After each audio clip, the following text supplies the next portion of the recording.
Thank you. Thank you. We're going to call this meeting to order session? Order session. Okay.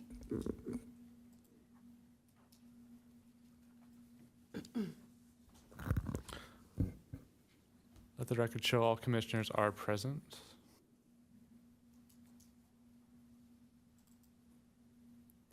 So we'll stand now for the pledge.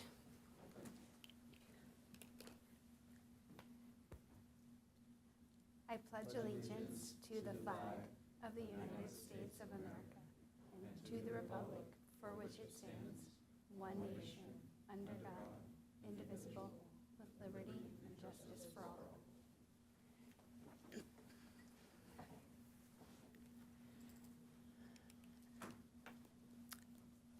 Are there any special presentations and proclamations? Okay. Okay, so we'll begin with oral communications. And just a quick reminder, because I think this is one of our first instances of having oral communications since we've been back from COVID, that we can only listen to comment. We cannot engage in dialogue with comments. You can ask any clarifying questions you need. And for those here to speak, just know that we can only listen. And if there's a dialogue that needs to be had, we can add it to a future meeting as an agenda item, so it's publicly listed. Okay, I think we're ready. Okay. First speaker will be Keith Meldal. You have 3 minutes to address the commission. Great. All right, thank you so much for letting me speak before you. And I apologize if this is an issue that the commission has dealt with recently. I wouldn't have been aware of that. But what I want to ask you about is the old landfill site, what's commonly known and referred to in the Trails Plan as the old landfill that's immediately north of Manchester Preserve. And so on the figure here, you can see where Encinitas Boulevard and El Camino Real are. And the old landfill shows up as a kind of a brown area because that picture was taken in summer. Right now it's beautiful green, as you might imagine. And it's a considerable acreage of land. And if it were, could be, my dream would be to see that restored to natural habitat and added to Manchester Preserve with hiking trails going in there. Now, in the Trails Master Plan, could I get the next image? In the Trails Master Plan, the trails that are proposed on this plan are actually include the old landfill, at least tentatively. Trail number 75, which currently does not exist because the landfill is gated off under chain link fence. It's not accessible. And also trail number 74, which essentially corresponds to the road, the access road into the old landfill. The access road begins on Encinitas Boulevard, but that's closed off, gated off, no trespassing signs, no public access. So I have two ideas about this, and that I hope that one could be pursued in some form or another. The most ambitious one is to restore the landfill to natural habitat. And there's precedent for this. There are old landfills in Los Angeles and New York that have been restored to natural habitat and are now city parks. And so perhaps an expert could be brought in to talk about how people go about this. But a less ambitious question really is, why can't we open trail number 74 and make that available to the public? It's listed, number 74 is listed as #1 highest priority in the Trails Master Plan. Trail number 75 is listed as 3rd priority. So never mind the old landfill. If we could open up Trail 74, we could have a 3rd access point to Manchester Preserve. Because right now, there's only 2 access points. There's the north end of the preserve near Willow Spring Drive, and then the south end off of Manchester Avenue. There's no parking there on Encinitas. Just the entrance that I said is chain linked and gated off. And then just very briefly, my final issue really is that there are people going into that landfill, even though it's gated off with no trespassing signs. They fly model airplanes from the top of the landfill, and they drive their cars in there. And there are picnic tables and trash cans suggesting that that area is used repeatedly. I don't know who these folks are, and I don't know how it is that they're allowed to go in there when the rest of the public is not allowed. And that's my presentation. Thank you so much for listening. Thank you. All right. It's available, I can email this to the commission. it's a PDF. And I'm sorry, I actually didn't see Trail 74 on this map. It's hard to read, but it's right there where he's got that. Oh, okay, thank you.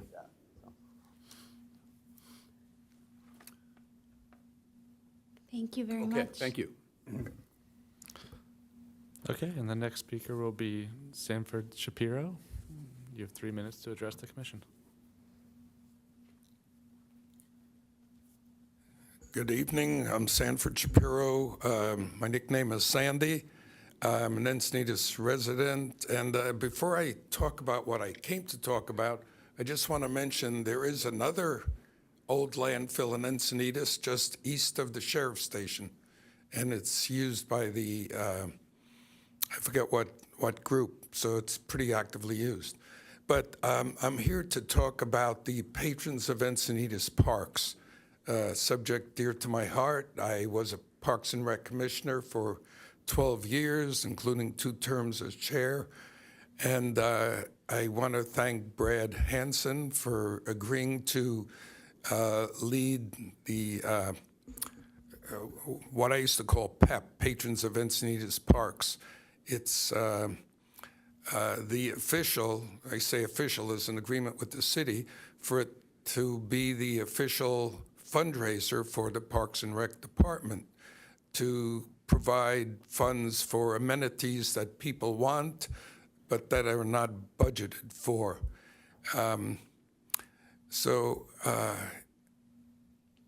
Anyway, during the years prior to Brad taking over, PEP did raise quite a bit of money, gave $5,000 to the city for additional shade in the parks. I think it was $5,000 that the director wanted at that time to help pay for the new parquet dance floor at the senior center. And there are other funds given to the city, including to help enhance the bocce ball court area, lights at night. So I want to talk about why it's important that citizens in town or neighbors or people who use the beach, who they may live in other cities, but they say Moonlight Beach is their beach, because we need to keep enhancing it. I'll use the word enhance. And some of the things that are on the agenda for community park, for instance, are a possible pickleball court. But my favorite subject, and that's why I'm wearing a shirt that I made, shows my wife with our son's dog in the agility area in the park.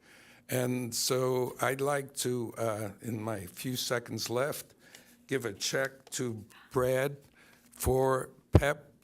Happens to be for $100. My wife said that's okay, since I'm showing her picture, for additional enhancements to the off-leash parks. Oh, thank you. That's awesome. Thanks, Sandy. Thank you.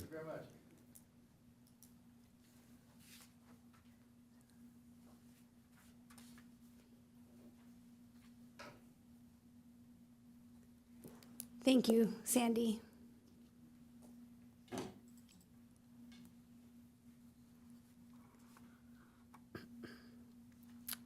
I don't believe there are any changes to the agenda this evening. So we'll move to approval of the minutes. Would anyone like to make a motion? Motion to approve. Second. I'd like to point out one error. Oh, yes. Down at 7A, where it says action, it refers to me as chair. Oh, foreshadowing, okay. I didn't ask for it. Okay, Okay, we'll go with that change in mind. We'll go ahead and take a vote. We'll do it manually. So I'll go down the line. Chair Lappin. I'm going to abstain since I was not at the meeting. Okay. Vice Chair Ritter. Approved. Commissioner Elliott. Approve. Commissioner Hanson. Approved. Commissioner O'Halloran. Approve. Commissioner Warren. Approved. And Commissioner Winters. Yes, approve. Okay, the minutes are approved. Okay, action items. So we'll start with the work plan. So just a quick reminder, because it caught up and snuck up on me, next meeting is our last meeting of this year's work plan. So while we go through tonight, let's be mindful of outcomes that or begin thinking about how we want our outcomes to be framed for city council. If there's anything to clarify or questions to ask, now's a good time, so we have time to kind of address any of that. So we'll start with number 1, which were the annual tours for the commission. Are there any updates that we want to share, Commissioners Warren or O'Halloran?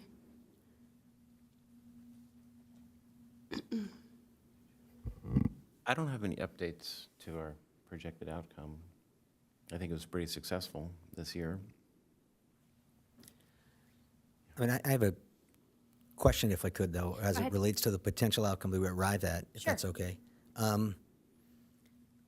If this document is going to be a summation of our recommendations to City Council, I'm wondering if it should have some more suggestions to City Council in it. Manager Norgard, do you want to discuss how that typically gets handled? Or I can give my experience, but you're probably the best person to talk about what we typically do to hand off to city council. Yeah, sure. So it's worth looking at what we put together last year. And this meeting and the next meeting typically is coming up with the final outcome language. So as we work through this, this is the opportunity to work through that final outcome language. Staff are also available in between now and the next meeting to meet one-on-one or with ad hocs to review any of that. Last year, several of the ad hocs sent me language to review. I sent back some revisions to kind of clean some of that up and take out any of the ambiguity. So yeah, now's the time to make edits. I'm not sure that this outcome has a recommendation, but willing to hear what the commission thinks. Yeah, I mean, I think that's right, that I'm not sure if this outcome does have a recommendation, and I think it should. I mean, as I kind of see the role, I think that the role is to make suggestions where appropriate. And as we all saw, I think, and then a suggestion doesn't mean that staff isn't doing anything correct or isn't doing, it's not meant to be anything other than a recommendation. And it seems like, to be very granular, and I don't know if we have to get this granular, I think that the way we run some of the camps, we could perhaps give the staff more freedom as opposed to being restricted by some of the policies or procedures we had in place in the past. And I'm kind of specifically referring to wait lists. It just seems like that was an item that took up an awful lot of very valuable staff's time. And again, I don't know if we have to get so granular. I just really want to empower staff to do what they think is the right thing to do.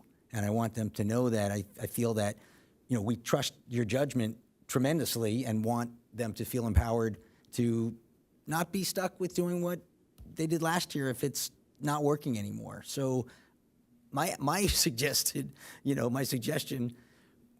again, we're not here to manage day-to-day operations in any way, shape, or form, and I'm not trying to imply that. I'm just trying to imply that I think we could consider a recommendation where staff, we recommend staff review policies and procedures and feel empowered to make changes where they feel appropriate. And as opposed to just, this to me just summarizes what we did. We went on a tour, we looked at statistics and trends. It's not really making a recommendation in my mind, and that's where I'd like to push this commission towards a little bit.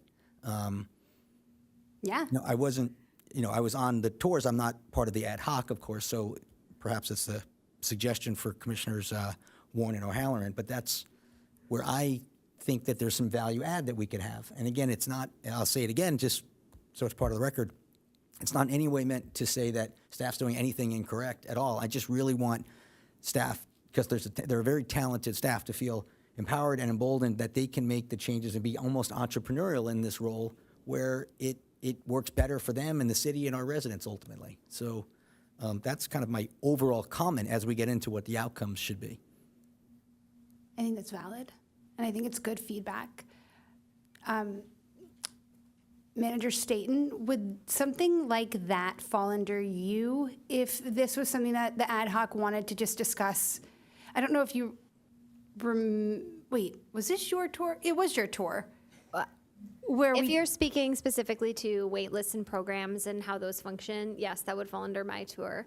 If it goes to plants and beaches and parks and pavement and et cetera, that goes under David. But any of the things we do in those spaces would fall under me. So maybe a good next step would be to circle back with Manager Staton about the feedback you have and the concerns you have about how, specifically in this case, how waitlists were handled, because I do think that was a valid.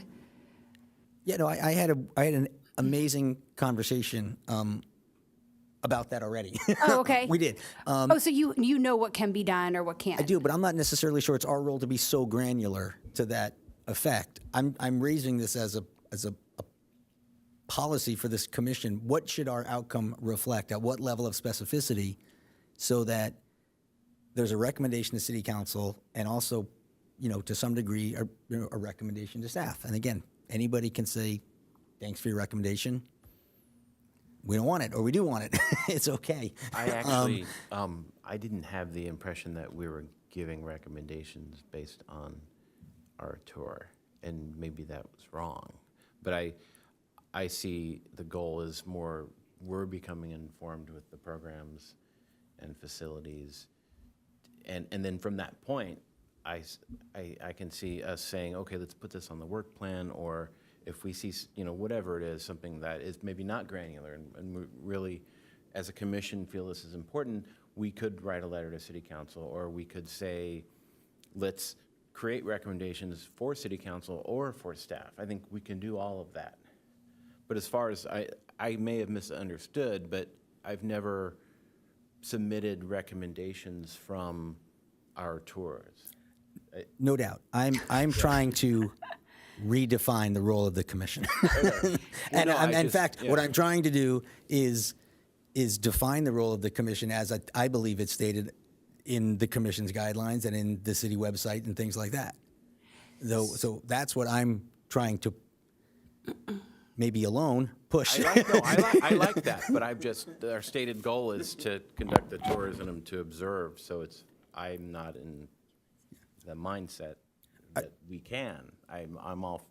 Well, again, I don't have a problem with it. So maybe we could ask a broad question then.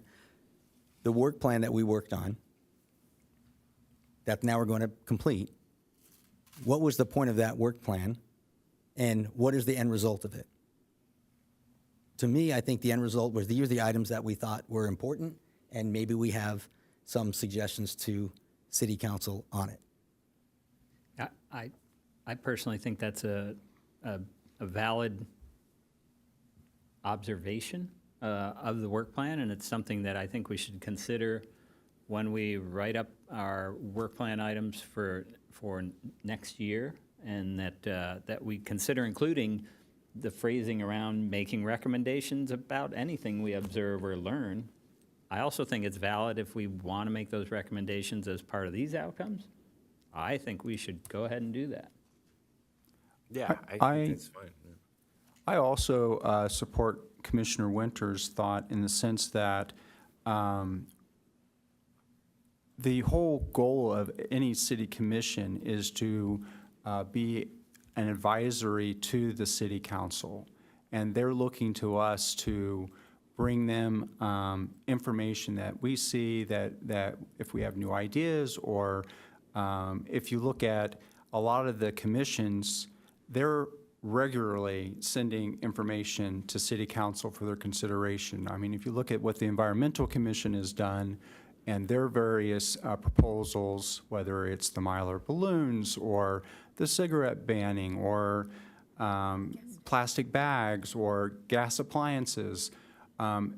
They're very active in bringing suggestions forward to the city council. And during my time here, I feel like the only thing that we've really brought to the city council's attention from this commission is about the ECP need for considering having a consultant look at putting sports fields there.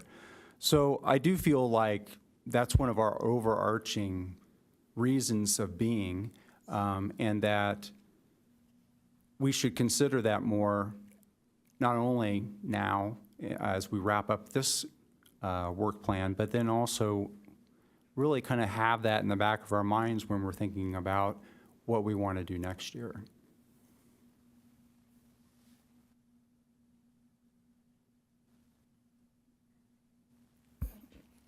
Yeah, I think there are ways to get our input into this framework that we're going to present to council. And one of the opportunities is just to use item number 8, because it's very broad. It's anything that falls under the master plan, and the master plan includes everything right down to repairs. You know, so if there are items that you feel strongly became topics during the course of our tenure this year, I think we can get them in under there. And furthermore, if there are some that just don't even seem to fit in the work plan, there's no reason why we couldn't interject those as an addendum and say, during the course of the year, we discussed this, recommended this, and it has since been completed by director and staff, you know. Just to flesh out a little bit more detail from our year. I understand what you're saying, and I agree with you that sometimes you look at these outcomes and they're a little vague, or they're just, they're sort of reflecting what the initial objective was and nothing more. It's like we set out to do X, we did X. And if you want to put a little more detail in that, and there are ways to do that, and I think that's appropriate. I do think that we need to be a little more specific in some of these. So I agree with you, and I think there are ways to do that, and we need to give a little support and a little bit more language, perhaps, to be included anywhere where you think it might be helpful. Does that make sense? Yes, thanks. Go ahead. May I go? Yeah. Yeah, so if we could go back up to work plan item number 1, and again, I believe, and maybe I'm going to ask you a question if that's okay. This submission of the goal of the outcomes gets reported to City Council as our end goal or end achievements, if you will, for the year. This along with the staff report, yes. Okay, thank you. Okay, so this along with the staff report will get submitted to the City Council. So to me, I would like to suggest, if this is the meeting where we're starting to flesh out outcomes, I would like to say as an outcome, because it'll be changed to outcomes, I believe, from projected outcomes, that a sentence to the effect of, we recommend that City Council encourage staff to review internal policies and look for efficiencies where they can as it relates to recreational services. Again, we don't have to get too far into the weeds, but I would like to have something that says, we think that City Council should encourage staff to make changes where they see appropriate to existing policies, and maybe, existing policies as it relates to summer programming. So I don't think that's too controversial of a sentence, but that's one where we're making a recommendation, at least based on what we've seen on our tours.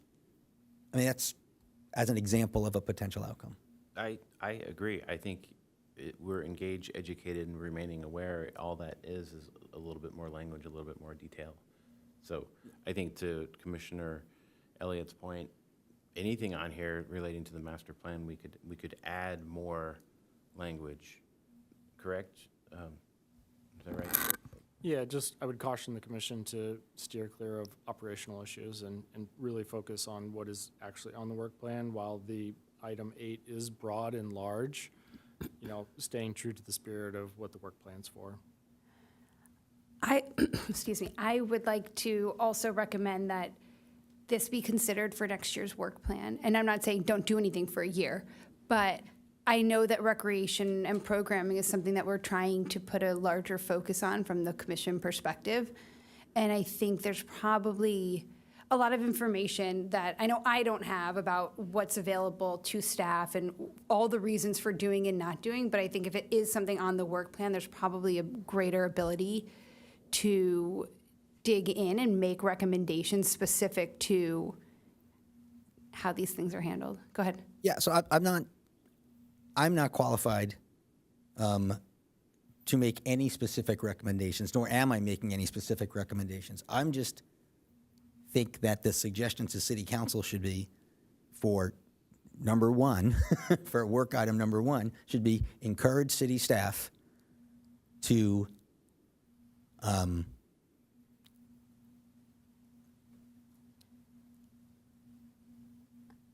revise and improve current operations to increase efficiency as they see fit. So I'm just trying to draw a line here that is a recommendation to City Council, Okay. which I think is our charter, if you will, as I read it on the City Council, on the city's website. My only concern is based upon that goal. That's not a super actionable recommendation. It's very broad. So what I'm saying is more like, as a result of this tour, we became aware of what we think are inefficiencies in how we're handling elements of programming. And that is something we would like to dig into further as a commission on our next year's work plan and go specific. Because, I mean, I don't know that's super actionable to City Council. I think Manager Staton could maybe clarify for us here if that's something that we could do and that would change anything for your staff. I would reiterate that the goal of the commission is to make recommendations, but generally those are outside of operations. So I would leave it at that. That your work plan goal could be research best practices and make recommendations for whatever change you're looking to recommend and suggest. Yeah, I'm not trying to discourage you because I think it's a really great point. I just don't know if that in this item are actionable. Okay, and I'm not discouraged. Okay. And I'm not trying to be argumentative in any way. And I also don't want to be repetitive. So I think I've laid out what I think is appropriate, and that's my comment at this time. Okay. So.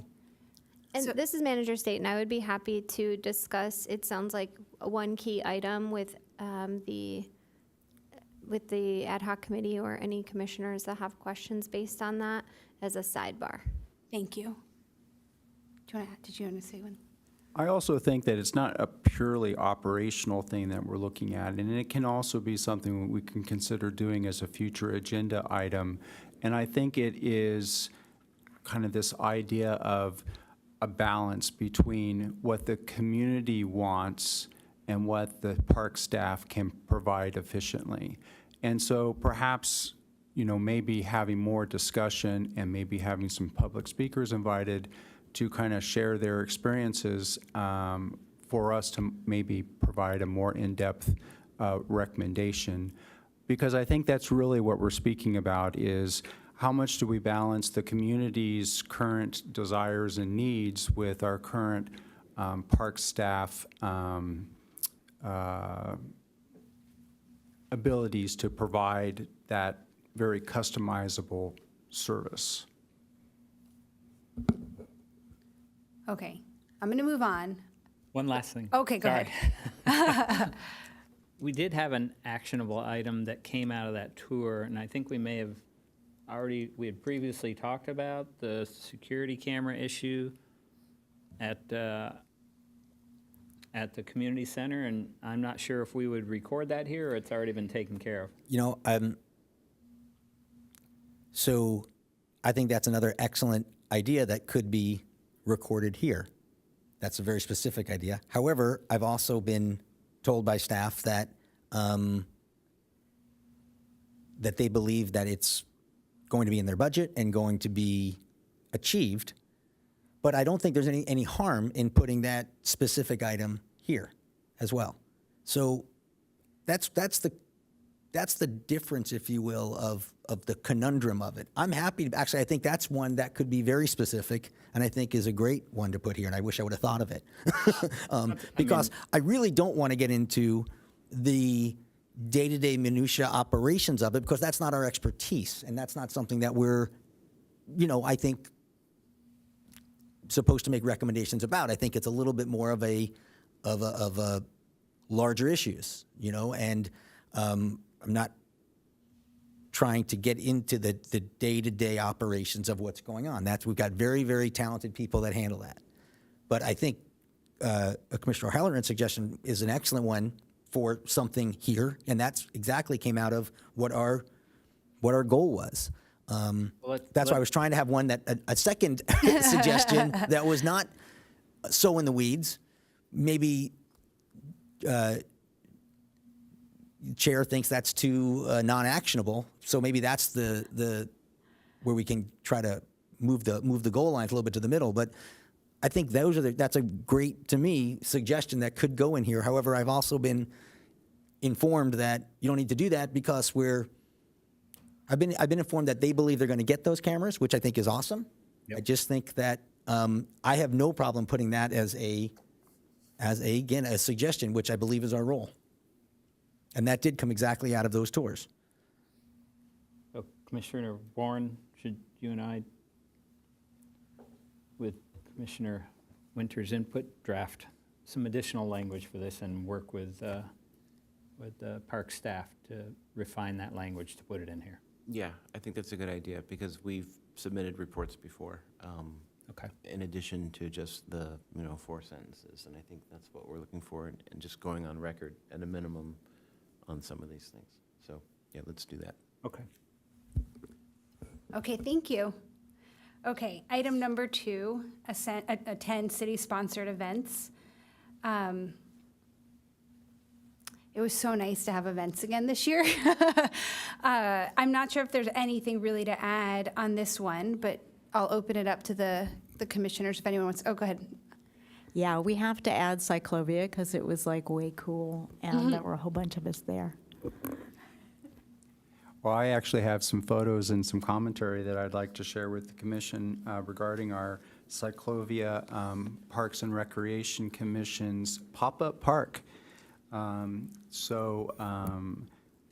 Christine Schindler of Encinitas Bike Walk and also one of the organizers of Cyclovia reached out to us to see if the Parks and Rec Commission could host an activity during Cyclovia, and I'm excited that the commissioners and staff were eager to help us.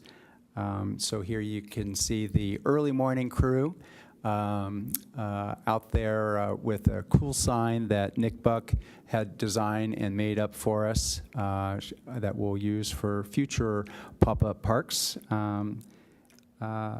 So we set up a pickleball court right in the middle of Highway 101, and we activated the south side of the event. We also included a couple cornhole setups. Go ahead and go to the next slide. Here you can see the commissioners just testing it out, making sure that the court works. We got a good line judge there. So after making sure that it was safe and working, then we went ahead and opened it up to the public. Next slide. Who's winning there? I'm not getting into that. Maybe I'll refer that to the line judge. One of them threw the red towel, and I had to overturn the call. Oh. Next slide, please.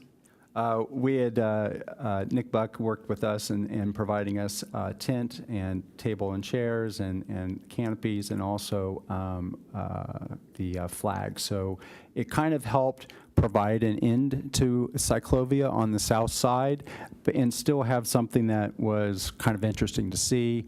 I think it was good too for the couple, there were a few booths that are down there, Cardiff 101, and there were a couple other vendors. So I think having us down there also got more traffic down there for them as well. Next slide, please. I wanted to thank Chair Lappin. She wrote up some copy to kind of promote one of our future work plan items on down the list here, but one of our issues is trying to kind of promote the public to become more involved in city commissions, and so we're just activating that and getting people aware that that if they wish to participate, that the deadline is coming up. Next slide, please. It was great because we saw lots of families out playing, and I would say probably about 95% of the time, if not more, the pickleball was in action, and there were all kinds of interesting activities that I noticed that families could do with cornhole other than playing cornhole. Kids seemed to love to collect the bean bags and move them around to all kinds of different places, so it kept me busy resetting them. So next slide, please. We even got lifeguards involved, which was fun to see them play and interacting with some kids as well. So it was great to see that they were participating. Next slide. And of course, there's your vice chair with beautiful form, thanks to a fantastic photographer to my right. I'm looking really good there, but only if you see my opponent who I'm playing across from me. Next slide, please. Who was really kicking my butt. So he was quite a great competitor. So, and the next slide. And then here's the cleanup crew.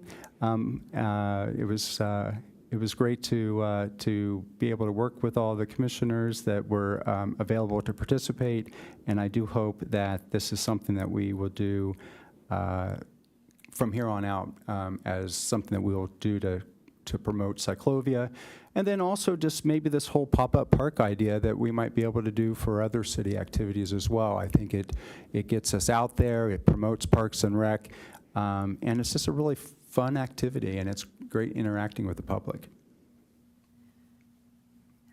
I have a quick question. First of all, thanks. Those pictures are awesome, and I was bummed to miss that one. At these events, could we have donation signs, either for the Parks and Rec, like a general fund, or even PEP? Like, could you have a sign with a QR code that you've just got on a placard at the tent? Anytime we have a tent, that people just scan and like Venmo $10 or whatever it might be towards a park fund? Yeah, that's something that PEP has discussed, and I think once set up is something that we can integrate. We try to get PEP at a lot of our events. So I think look forward to that in the future. I'm working closely with David on anything we do. Oh, you're way ahead of my slow brain. Great, that's awesome. Thank you. Anything else? One thing that I would add, Nick gave us a sign that had a QR code and some information on outer spatial. And I noticed that several people actually used that QR code and got the app, and I walked them through how to use it. So I think that's worthwhile to have.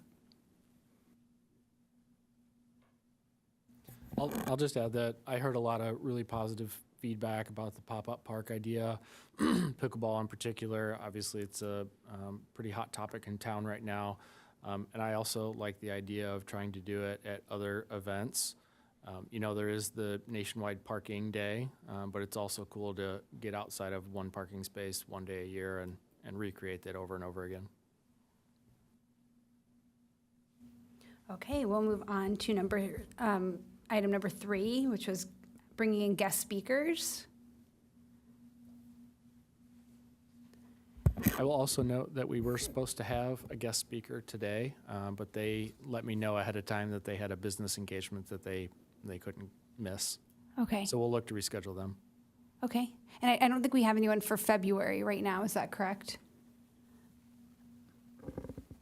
I I think that's correct. I think we left that open because it's Final. kind of our wrap-up meeting. Okay. Well, I think you guys did great in getting us back into getting guest speakers, so thank you for all of the ad hoc members. Just one more thing. For the November meeting, if you could just add in the November meeting speakers about the organic parks. I don't think that's in there, right? Right. Yeah, I can but- add that. And The calendar. Yeah. if there's any other to these ones that we've gone through so far, if anyone in the commission or the ad hocs has any suggested language to beef these up, just let me know. I go through the meetings afterwards to see what we talked about, but if you have any other specific suggestions, let us know. Okay, thank you. Okay, so we'll move on to number 4. So best practices for diversity, equity, and inclusion. Vice Chair Ritter, I'll let you start. Okay, thank you very much. If I could have the slide with the next slide for DEI.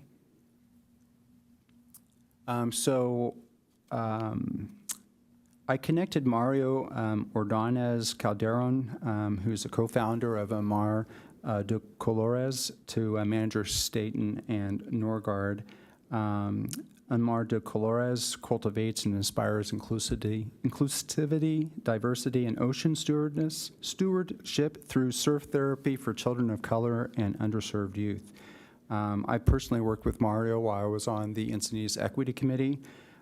He's really excited about the opportunity of partnering with the Parks and Rec Department, junior lifeguards, and marine safety to look at scholarship opportunities and enhancing their ocean safety training, as well as provide any information or feedback to our department's DEI journey. So I think this organization would be a wonderful one to partner with on a variety of fronts. Regarding part 2 of our work plan item, which is really speaks to advocating for citizens to participate in the city commission application process, and with respect to diversity, equity, and inclusion as well. I've emailed several nonprofits in the local area to kind of let them know of the opportunity of applying for not only the Parks and Rec Commission, but also the other commissions that are also looking for candidates as well. Just real briefly, the application forms have to be completed online on the city website. All the applicants must be registered voters of Encinitas. There are 2 application deadlines, one for incumbents wishing to reapply and a later date for other applicants. So the deadline for incumbents wishing to reapply is Thursday, January 19th at 5 p.m. So if anyone on our commission, for instance, wishes to reapply for their second term, they would need to apply by January 19th. And of course, the deadline for all other applicants is Thursday, the 26th at 5 p.m. I also took the, and just to follow up on that too, after you go through the application process, all applicants will be asked to attend the February 8th City Council meeting to briefly discuss their qualifications and interest in serving on the commission. And then the appointments will be made either at that meeting or at a future meeting, and then the terms will begin on March 1st. To kind of support these efforts, if you'll show the next slide, please, I did write an op-ed piece for the Coast News that came out last Friday, promoting applying for a commission vacancy. I have also spoken with interested candidates about the roles and responsibilities of a commissioner with respect and the respective time commitments. I've promoted the commissioner application process and deadline on the Facebook page that I manage for Cardiff by the Sea Neighbors. And I would just kind of finish up by saying that we do have a few commission vacancies that will be opening up on our own Parks and Rec Commission next year, beyond just Commissioner Elliott, who will be terming out. So I certainly would love to call on our current and past, Sandy, commissioners to certainly consider reaching out to their network to talk to anyone who might be interested in applying. Thank you. Thank you. So the other half of DEI is largely around best practices and recommendations. And we were looking at it in the context specifically of recreation programming. And I want to thank Manager Staten because she's been a really wonderful source of a lot of the articles and glossaries and and websites I've used as a reference for making these recommendations. And Vice Chair Ritter and I sat down with staff in November-ish, early November, I believe, to go over some of these best practices. And I would like to get them in writing for our report to City Council, because there's a lot of low-hanging fruit, I believe, in regards to some small, really language-related items that we could be making. And not all of them will be at the discretion of this commission, but there are a few small things, like when we allow recreation sign up, allowing for things like preferred name and pronouns along with kind of birth name or given name. The industry is trying to move away from terms like native and invasive when speaking about plants, and moving more towards established or indigenous, or other things that are not necessarily terms also used for people, as well as the consideration of renaming our senior centers or commissions and maybe using language more aligned with older adults. So I will draft some of those items to include in that outcome. But it was a really educational work plan item, and I thank Vice Chair Ritter for bringing it to the forefront of this commission. And I think there's a lot of small changes we as a city and we as a group can make to make the entire community feel more included in how we're operating. And that's all I have, if anyone has any other questions or feedback. I like the term wiser adult. Why, that's great. I like that too. Experienced. I'm going to include that as a suggestion, so thank you. Okay. So, And just to kind of add on to that, I actually, in my outreach to nonprofits, the Nature Collective came back to me and said that they actually had someone not apply for a senior award that the city was requesting submissions for the sole reason because they didn't want to be known as somebody that won a senior award. So I do think that it's a good opportunity for us to start looking at the language a little bit closer. okay, so we'll move on to number 5, which was volunteer recruitment and implementation. We are in the process of gathering data for cities to find out how they're recruiting. I think Commissioner Hanson put together a list of, was it 20 cities? 18, and we've split the list, and we're doing our research. We're scheduled to meet next week with Manager Staten to sort of share what we've learned about how these neighboring cities are recruiting volunteers, what they're doing on their website, how they manage their group, and do they have the same kind of software as what we're using? So we hope to get that all put together by next week. We're a little worried, but I screwed up on the split, too. I gave you Encinitas. Okay, thank you guys. Thanks for doing that. I'm excited to hear what the outcome is. Number 6, which is continued support of patrons of Encinitas Parks as they continue support of Parks and Rec Are there any updates? Yeah, we're starting to get legs. It's kind of exciting. That's awesome. Yeah, we had our first board meeting. We didn't vote on any matters, but we did a lot of brainstorming and, talk about activities to raise funds and get more involved with Manager Norgard on being combined with parks and recreation events, et cetera. So I'm very pleased with how things are starting to progress after a month or two of pessimism. That's great. Well, and we got a big donation tonight, so that's even Yes. better. That's awesome.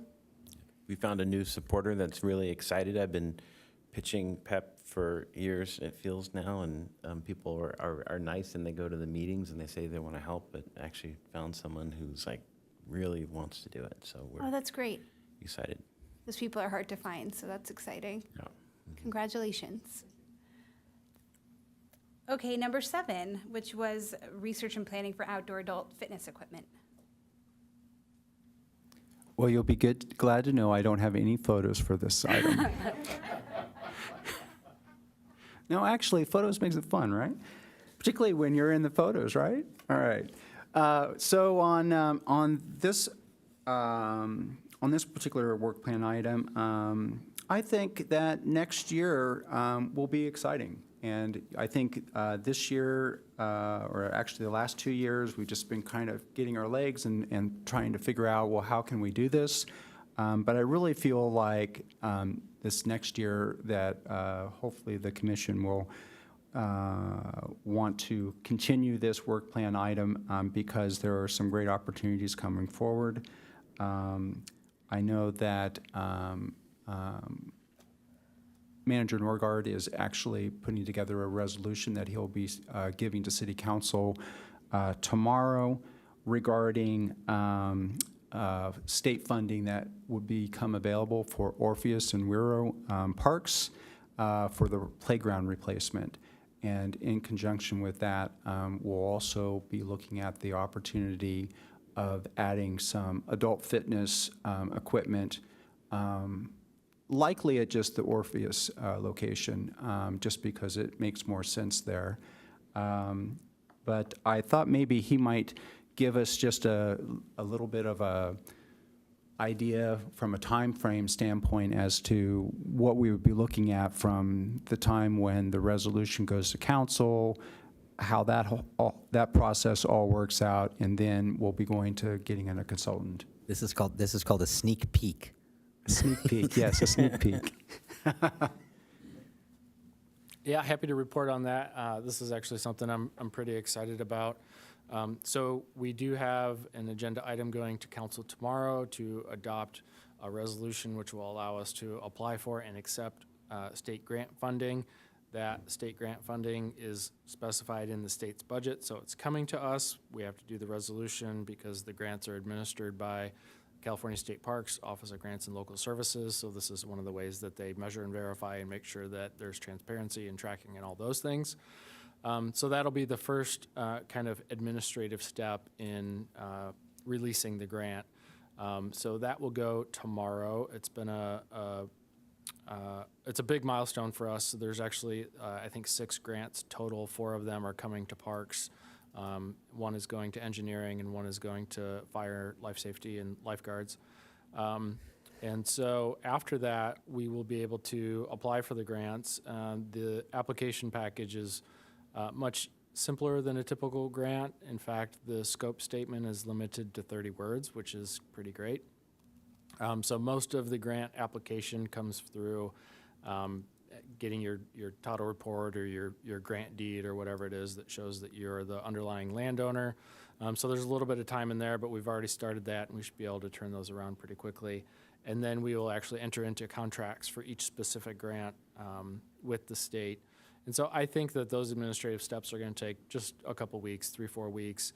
And then with respect to the playground replacements at Orpheus and Wiro, we intend to put both of those out together in one project as a request for proposals to seek a consultant to design those, produce the construction documents, and procure the permits for construction. I think that's going to take a couple months. Typically, when we do an RFP, there's some time up front to write the document, and then it's on the street for 30 days, and then it takes staff, another month or so.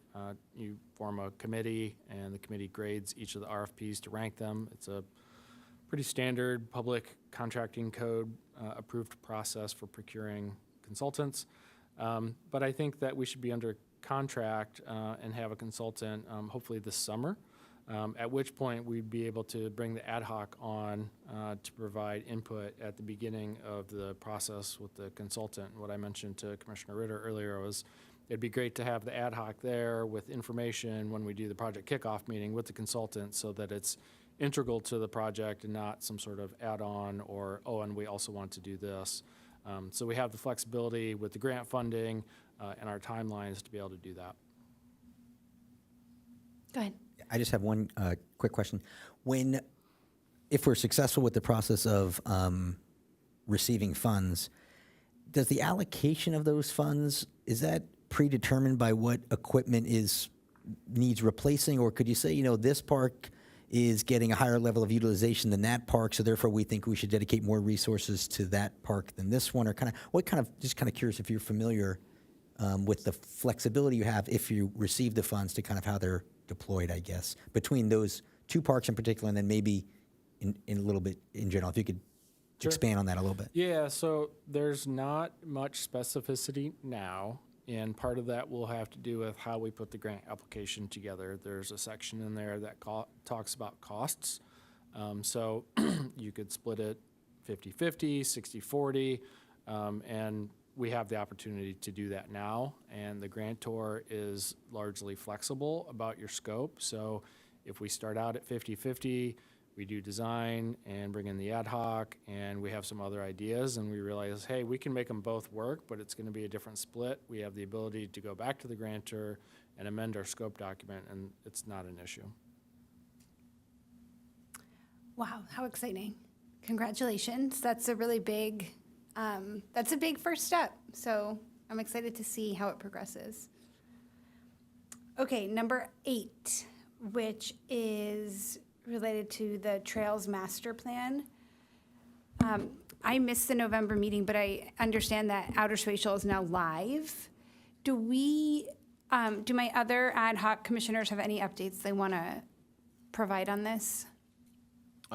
No, I just wanted to thank Vice Chair Ritter, or I think you were responsible for having that at the pop-up park, the information about the app, or Nick Buck too. I think that's a great idea to spread the word about the app and get even feedback right there at city events. But I don't have anything else to report.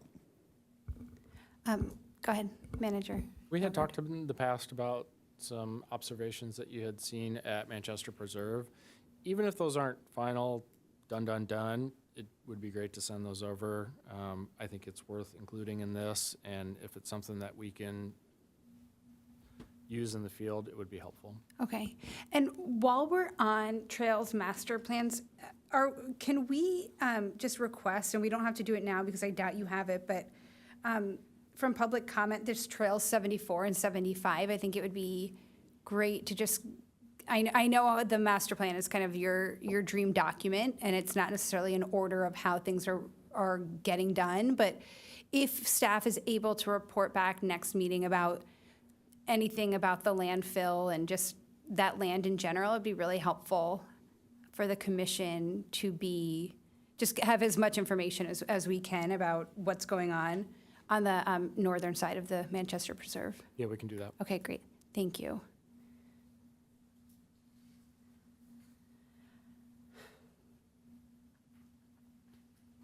Okay, so I don't think there's anything else on this item at the moment. Can we just go down to the calendar really quickly, please? I just think it's always helpful to take a look at it. So I saw at the end of January, there's a concert at the Encinitas Library. So just if anyone is available or interested. And I'm trying to think.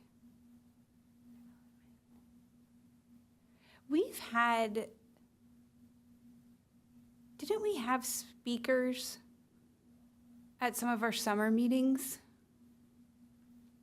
No, we didn't? Okay. I can't keep it straight. Okay, I can go back and check the agendas as well. okay. It's all a giant blur in my mind, so I could very easily be mistaken. Okay, awesome, thank you. Yeah, I thought we had someone present on the whole Manchester Preserve area, and I thought we had a whole discussion about that. I think that was last year, last work plan. I said, we did, that woman who with the plants? Yeah, it was before I started. That was Okay. last year, yeah, Center for Land Use Management. Yeah. That was last year. We did have somebody present on the permitting process for building That was in October. in October. Yeah, it's on here. Okay.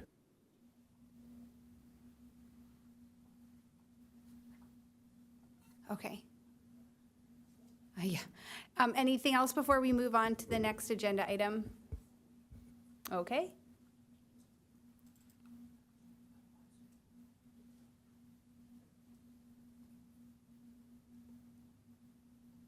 Oh, yes, appoint a commissioner to serve on the community grant panel.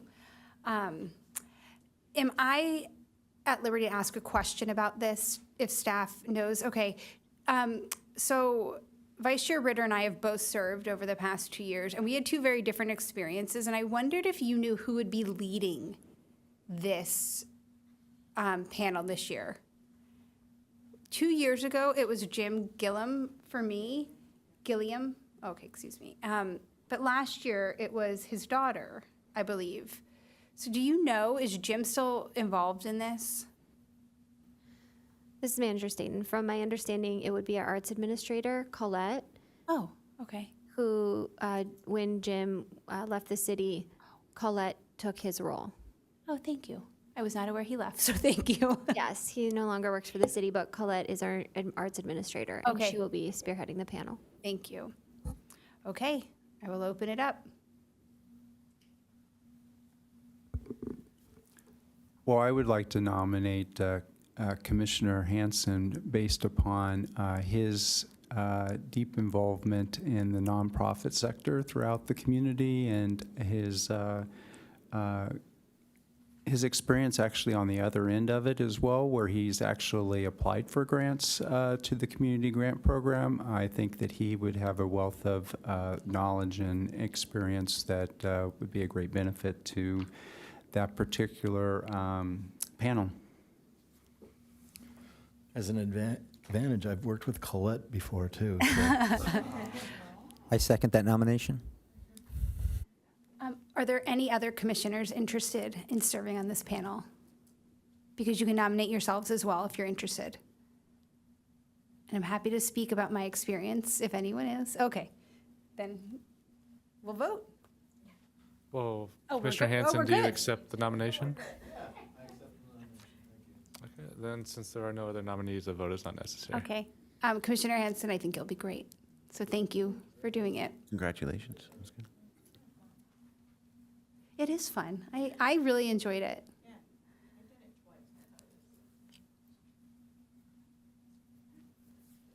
you learn a lot about the various nonprofits that are in the community.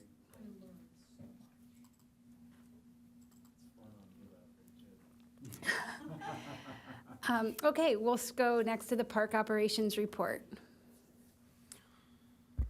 Okay, thank you. So obviously, we've had quite a bit of weather recently, and I want to report out on some park damage. Overall, the park's held up very well. We do have a couple of areas that we're addressing now.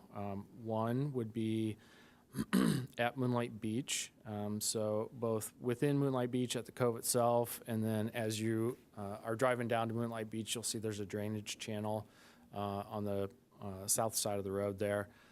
We have had some issues with the gabion baskets that are in that drainage channel. Those are going through design now to be repaired. And we've also had some issues spring up related to the pipes that go below Moonlight Beach and daylight out to the ocean. There is a hole in one of the pipes that created a small sinkhole in the sand just to the west of the volleyball courts. We've got that fenced off. It's not affecting the volleyball at all. It happens that one of the grants that the city will be receiving through the grants program that I mentioned earlier is $1.5 million for stormwater repairs related to improving those pipes, so they'll actually be relined. So the engineering department is spearheading both that and the Gabion Wall projects. Other than that, Moonlight actually fared pretty well. We did have a couple trees come down throughout the city on parkland. One was up at Viewpoint Park, and then we had another one on our trails. Both of those were, one of the ones on the trails was taken care of yesterday, and one will be cleared tomorrow. We had damage to the lower stairs at Swami's. There's what we call a breaker board that protects the stairs from surge, essentially. And so when we had the 10-year swell and the king tides, there was a little bit of damage to those boards. It happened on the Big Friday where we had all the swell, and there was approximately 1 million people at Swami surfing. But because it was Friday, it was the city's Dark Friday, but 2 of the Park and Beach supervisors alternate, so we always have staff on Fridays, and we were able to get our as-needed contractor out to make some repairs, so we didn't have any operational closures associated with that. Cottonwood Creek flooded a little bit yesterday. If you've ever seen that during heavy rain, it does what it's designed to do. The creek overtops, and it overtakes the trail down there. The pipe that goes under the street at the western end of the park is just not large enough to accept all those flows. It was designed that way, and it's designed to back up and all those things. But nevertheless, our landscape contractor sent me some pictures yesterday of a bunch of water in the park, and it definitely makes you nervous. So we got some signs out, made sure that people were aware that the trail was closed because it was underwater. Those waters are already receding. I drove by there later just to make sure everything was okay, and should be okay. And once that dries out, we'll have the contractors make some repairs to the DG in the area. And just to note that due to high levels of saturation, our fields and dog parks are going to be closed for a little bit longer than folks will probably be used to, but I think that's probably pretty normal at this point. Fortunately, the long-range forecast looks good, and we should be getting some sun. Switching gears, I wanted to report that the backstops for the Cardiff Sports Park were delivered to the contractor over the last couple days. The contractor is going to be on site later this week, beginning cutting out concrete, setting footings, and beginning to place the backstops, and we're looking forward to having those replaced in the next 2 weeks. Some of you may have heard that we had to close Stone Steps beach access. So staff and a contractor and structural engineer made an inspection of the stairs last week and uncovered a support beam that had degradation to it, and it was determined that it was no longer safe to carry loads. So we closed that beach access, and we are in the process of hiring the same structural engineer to produce technical specifications to replace that beam. We have the as-built drawings. We need updated tech specs for modern building code. Wood that they sold 30 years ago is slightly different than the wood that they sell now. We just don't have access to that many big trees anymore. But we're essentially going to replace in kind with modern tech specs, and we're expediting all of this. We have a contractor identified to do the work, and as soon as the tech specs are done, we plan to cut the contractor loose to minimize the time that the access is closed. I mentioned the specified grants already. And then lastly, just one staffing note on the art side of the house. We mentioned Colette is the manager there, and we have recently brought on a new arts supervisor. Her name is Jessica Roberts. She's originally from the United Kingdom. She's lived in Newcastle, London, Berlin, and Vienna before settling in San Diego. Her past career moves include being a freelance community musician, art liaison, and project coordinator at the Sage Gateshead music venue in the UK. She's been a booking agent, freelance tour manager, and has helped create music festivals in the past. She is an active musician, and you can catch her on stage around town. January 18th, which is tomorrow. She'll be Wednesday night ramble at First Street Bar, January 25th, at the Soda Bar, the February 14th at the Belly Up. So if you happen to be out in the community, say hey. She's a great addition. We fully needed the help on Colette's team, and we're really excited to have her on board. Thank you. Quick question. Oh, go ahead. I just wanted to know if there was a target to complete those stone steps repair. As soon as possible. Yeah, I don't have a timeline to share yet. We are basically signing the contract with the structural engineer today, and they're going to turn those specs around as fast as they can. Thank you. I've got a question too, please. Oh, sorry, did you want to go, Ross? Please go first. Okay, thank you. There's been discussion in the past about the, I guess, structural integrity of the tennis court over at Moonlight. And it's just kind of two questions. Is there any update on that? And then secondarily, did the storms that we've had recently impact that at all? Start with the second question first. I haven't seen any impacts to that. There have been some impacts to the parcels. We had some erosion down there. Crew's working on that now. We're budgeting for a structural analysis of that tennis court now.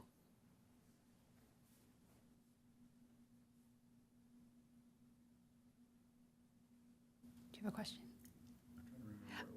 May I ask? Okay. I saw Bob Keeley driving around Glen Park today, just kind of assessing what was happening out there. And I know there have been issues with what we understand to be groundwater retention at the kind of bottom of that bowl. Do we have plans for a resolution for that, or is it kind of a low-hanging non-issue at the moment, and we're just going to live with it as is? That's actually the first I've heard of it. I don't know of any plans to do anything about that. I've always really wished that we could cover up the culvert that bisects the park, oddly. But I can check in with engineering and other staff to see if there's any plans on the horizon. I just saw an article today about how they think groundwater retention that close to the ocean is just a persistent issue, and I don't know about longer term as these storms come, but it's probably just something to have on our radar, because there's so many people who use that portion of the park and it's just mud. That was all. My question actually related to some of the Liebenhain trails that ended up being closed. I was curious as to what the status is as to when you think they might be open again and what kind of damage had happened. Sure. We actually closed the trails prior to this most recent rain event because they were already inundated and saturated, and we noticed that a couple things were happening. One, folks would walk on the trail, which was super slippery, and in some ways was causing damage because their shoes and boots were sinking into it, and we'd have to go back and repair those. Or to avoid wet areas, folks were walking out into the street. So we closed those trails for both of those reasons. As soon as it's dry enough to get back in there and make any repairs, we will. I think it's going to take a couple days, similar to the dog parks and the fields. Staff are going out today, tomorrow, and the next couple days to go through the trails to see what we have. We do have a couple areas of erosion. There's some trails that will need to be top dressed and sediment removed. But I don't have a full accounting of all of the Liebenhain trails to see what's happened so far. Anything else? Okay. Manager Staten. All right. I had the new art supervisor on my list, so we're obviously very excited that she's here. She is a gem, and I will reiterate that we're very happy to have her on the team. As far as the recreation side of things, we're working on the spring recreation guide right now, and that guide also includes all summer camps so that everyone can get a jump on getting their kids into programming for summer break. That registration will open March 6th at 8 a.m. for spring and summer camps. And the guide should be out, and we will be printing this guide because we are printing the one for summer camps. And that should be out the first week in March, so just that week right before registration opens. It should be to people's homes. It will still be online per usual. You all talked about Ciclovia, and I wanted to let you know that you gave Nick Buck props, but he also gave you props. So those of you commissioners that were present with the pop-up park, and he really appreciated the support. There's a lot that goes into that event, especially coming off the tail end of the holiday parade, doing 2 large events back to back. A lot goes into it for him, and he was thrilled that you were there and really activating that end of the 101. So thank you, and props back at you.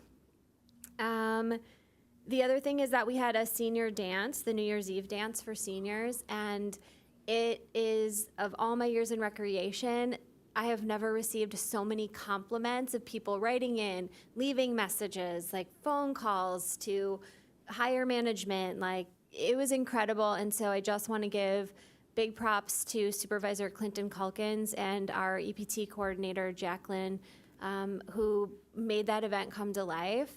It's an annual event that we host, but I've just never seen the response that we've received from that event. So publicly just want to give staff some props for that. And then we are in need of senior nutrition volunteers. So on the daily basis, we serve senior nutrition at the Community and Senior Center. We are looking for people to volunteer. Chair of the Senior Commission volunteers once a week. If you want to come once a week, that'd be great. If you just want to pop in and see what it's all about, we would love to have you or anybody that you know that has midday availability come and help us provide that service to our community. And that concludes my updates. Much more brief than Parkside. Manager Staten, what are the hours of that volunteer opportunity? I believe it's 10:30 to like 1:30, but it can be flexible, and I can get you specifics on that, but I believe that's about when you would be needed. Okay. Anything would be helpful. Okay. Go ahead. I just wanted to share something with you. So there was an interesting article in the New York Times over the weekend about seniors and dancing. And it related to a community in Michigan, Ann Arbor, Michigan. And there's a local for-profit bar that has specific happy hours just for seniors. And they start at like 5 o'clock and they end at 8 o'clock. And they're called like geezer dancers. They're geezer balls. And it's packed. And it's a social event. It's an exercise event. It's a fun event. And like I said, they go early. They go from 5 to 8. They said because everyone's got to get home, for Judge Judy or for something. But and I just would really encourage. There seems to be a set of people that are active and still want to dance, even if they're in their 70s and 80s. And I would just encourage you to think about expanding that, because it seems like anecdotally, we've got some dancers in our community too. So Yeah, thank you for that. We actually do have a lot of people that are interested in dancing in our community, in our aging adults. We've seen that already. We have weekly Rotary dances that we host at the center, and then we also do have our own internal dances once a month for our community. And the reason that the New Year's Eve, I think, is so exponentially popular is because it's a plated dinner, a balloon drop. Like, it's really a big event, and it's held. Ours are held in the afternoon so that there's no driving in the nighttime. And so we take that into consideration so that transportation's available either on their own or by a family member or someone else that's comfortable driving during the day time. So yeah, we'd love to have you come by sometime. I can give you the list. you don't want to see me dance, though. I don't think.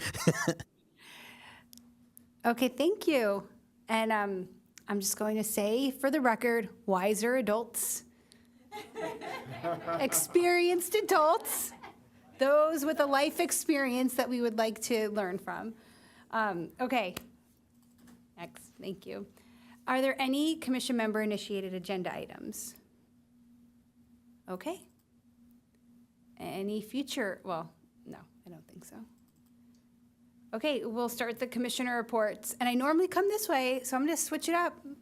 Vice Chair Ritter, if you'd like to start us off.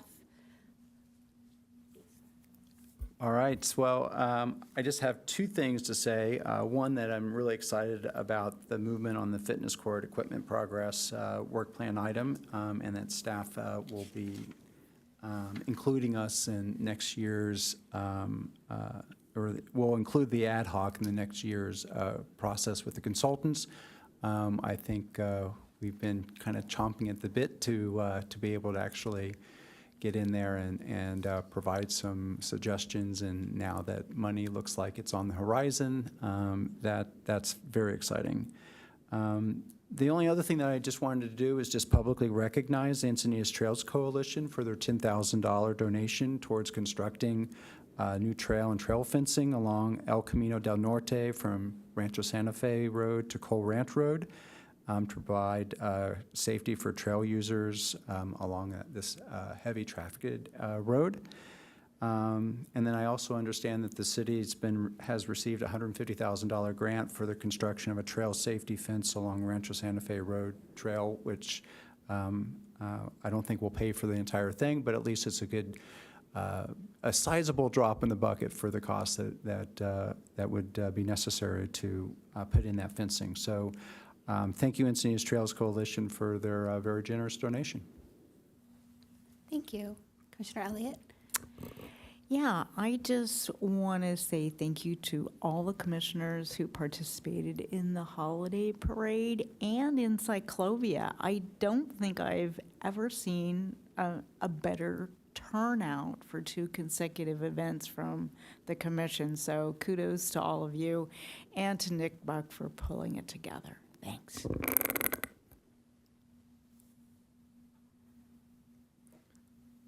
The Christmas parade was awesome. Your outfit was special. And just the spirit, this with Jessica and maybe Christy and Ashley and all the people right around where we set up were just uplifting the mood of everybody around us. So it was really cool. Thank you for that. And then I wanted to point out, we all got this magazine. Item 3 on the list is Pickleball Clash. So I suggest we all read that before our next meeting. Yes. Thank you. Yeah, I just want to recognize how well the holiday parade was done, and the participation of the commission was fantastic, and also the pickleball setup at Cyclovia and the work, Ross, that you asked me to help out with and was put together by that organization was fantastic. So it was great to be part of those events. Yeah, I'm going to repeat a lot of the commissioners here, but yes, Happy New Year to all the commissioners. The holiday parade was very successful. E-bikes, maybe next year we shouldn't be on, we should do something else. But Cyclovia was very successful, and I'm glad that Chair Lappin, you seem to be healthy again, so we're Thank sorry you. we missed you there. But that's all. Yeah, and thanks, Commissioner Ritter, for putting that together. That was great. So I've got, I guess, a comment first. So there's a couple of items I think that we all discussed today that I think were super important, and I want to make sure that we get those in the minutes. So I'm not sure who I would address that to. Is that to Nate? So I think it's important that there's something in the minutes that reflects the fact that there was the suggestion by Vice Chair Ritter to have this pop-up park at future events. I think that's something that I think is important, and I'd hate to that kind of fall. If we kind of don't get in the minutes, then we kind of maybe forget about it occasionally. So I think that's really important that we kind of reflect something like that. I think it's also important that we had a pretty spirited debate or discussion about work plan outcomes, and I think it's okay just to acknowledge that in the minutes as well, that, commissioners had a discussion about work plan outcomes and their purposes. So I think that's something that we could consider adding to the minutes. I think it was very important that Chair Lappin asked for some more information relating to trails number 74 and 75. And I think that's something that we should have reflected in the minutes as well, so that we're just not forgetting about some of these items. That